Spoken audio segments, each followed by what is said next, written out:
wadnahan gartay udgoonkaa isaaqay qalbigaa dareemay waa firaaq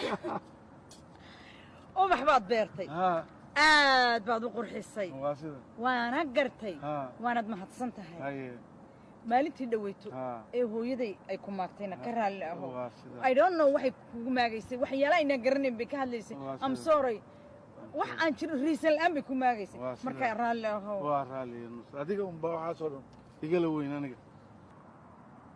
dadka yaa banjooga ah yaa baadi oo lumay yaa buura laga helay ballanqamuhu waa kuma yaa beesha kala raray qof kasta ha buuqee hooyaday ha baantee baxsanow jacaylkii inuu baahan mooye marna igama baaboo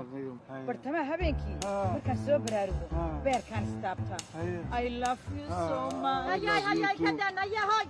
war maxaad ku akhriyaysaa gabadha why you singing with my sister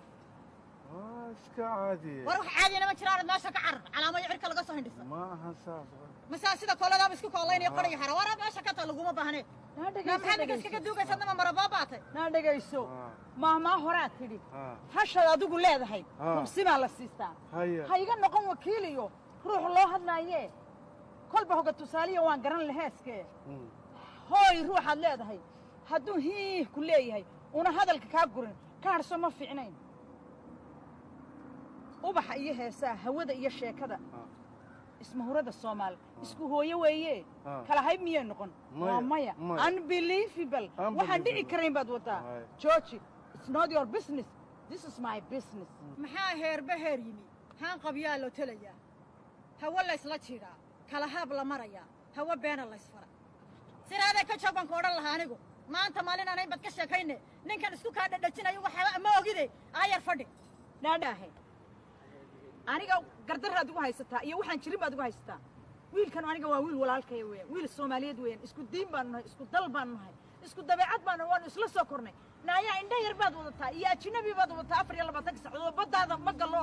haddaan galana nagama yeelaysid naan waxaan kuugu diidayaa indha yarta iyo Spanish iyo qalooyinkani waa dad muctarif oo la yaqaan calan bay leeyino Brussels ka dhashay jagi jamba ka dhashay ma waxaan meel uga imaan la qoombe oo Soomaalina yaahe Soomaaliinta haliyay ka dhashay soo ma ogid Sayid Maxamed Cabdullaah Xasan baa ka dhashay Ahmed Guray baa ka dhashay waxa ka dhashay Cabdullaahi Suldaan Timcad ka dhashay naaya Soomaali cid magac iyo sharaf ku gaari karta ma jirto mid kale waa wiil walaalkay isku diin baan isku dal baan isku sinji baan he is my blood whatever he is not your blood he is my blood you are dreaming now what riyoonaysa baan ku whatever waxaan ku wari Sayid Cabdullaahi Xasan iyo Timcad iyo wala yaqaan isaga ayaa yaqaan maxaa ugu meeraysanaysa sidii diyaaradii xabashida in Cabdullaahi Xasan nice ship ayo business yelo waad khasaartay bal si aad u egtahay bal sida ilaahay ku abuuray